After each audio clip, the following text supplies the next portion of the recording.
Assalomu alaykum aziz muxlislar, kanalimizga xush kelibsiz. Rossiyada ayollar turmalari juda ko'pchilikni tashkil etadi. Ammo ularning barchasi erkaklar turmasidan farqli o'laroq alohida jihatlarga ega. Birinchidan, ayollar turmasida mahbuslarni erkaklarnikidagi kabi qonundagi o'g'ri yo shunga o'xshash avtoritetlar boshqarmaydi. Bu yerda ayolning shaxsi hisobga olinadi va shunga qarab munosabat o'rnatiladi. Hech kimga yoqmaydigan mahbus. Ayollar turmasida mahbuslarni birinchi bo'lib giyohvand moddalarga ruju qo'yganlardan o'zlarini chetga olishadi. Hech kim ular bilan dugona tutinmaydi, sirlashmaydi.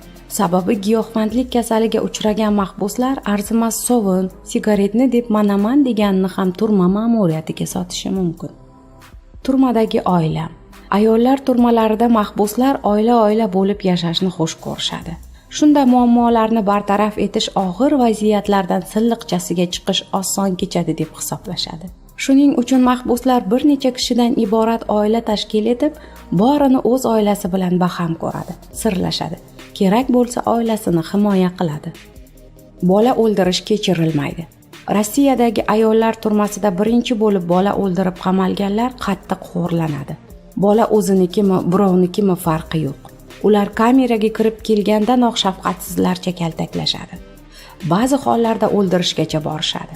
Agar bu mahbus ayol tirik qolsa, to muddat tugaguncha hech kimga qo'shila olmaydi. Eng jirkanch yumushlarni bajarishga majbur etiladi. Turmada yana turli ko'rinishdagi yuqumli xastaliklarga yo'liqqanlardan o'zlarini olib qochishadi. Xastalik yuqib qolishidan qo'rqishadi. Ishlash kerak va yana ishlash kerak. Turmaga tushgan har bir mahbus ayol tikuv mashinasida ishlashdan xabardor bo'lishi lozim. Agar bu hunarni o'zlashtirmagan bo'lsa, unga juda qiyin bo'ladi. Birinchidan, u kundalik normani bajarmaganlik uchun kaltaklanadi, karserga tashlanadi. Keyin esa uni deb turma ma'muriyati otryadidagi qolgan mahbuslarni ham jazolaydi. Qarabsizki, kameraga kirgandan keyin bu ayolning sochini yulishadi, tishlarini urib sindirishadi. Tozalik talablari. Turmada hamma ayollarga ham ozodlikdan jo'natmalar kelavermaydi. Ko'pchiligining ozodlikda hech kimi yo'q. Ana shularga ham turmada oson kechmaydi.